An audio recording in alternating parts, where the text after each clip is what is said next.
രക്തദാനം മഹാദാനം. ലോക രക്തദാന ദിനം, world blood donation day, June 14. ആദ്യമായി ലോക രക്തദാന ദിനം ആചരിച്ചത് 2004 ജൂൺ 14 ഒഴുകുന്ന ജീവൻ എന്നാണ് വൈദ്യശാസ്ത്രം രക്തത്തെ വിശേഷിപ്പിക്കുന്നത്. രക്തം കൃത്രിമമായി ഉത്പാദിപ്പിക്കാൻ ശാസ്ത്രത്തിന് ഇതുവരെ കഴിഞ്ഞിട്ടില്ല.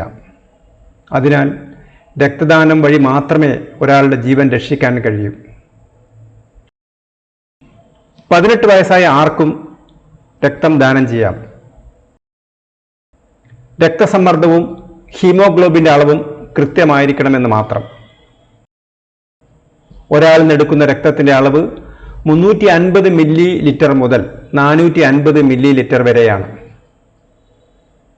പുരുഷന്മാർക്ക് 3 മാസത്തിലൊരിക്കലും, സ്ത്രീകൾക്ക് 4 മാസത്തിലൊരിക്കലും രക്തദാനം നടത്താം. കർശനമായ പരിശോധനകൾക്ക് ശേഷമേ രക്തം സ്വീകരിക്കുകയുള്ളൂ. രോഗാണുക്കൾ പകരാൻ ഏറ്റവും സാധ്യതയുള്ളത് രക്തത്തിലൂടെയാണ് എന്നതുകൊണ്ടാണിത്. രക്തദാനത്തിന് മുമ്പ് ക്രോസ് മാച്ചിങ് നടത്തുന്നത് എന്തിനാണ്?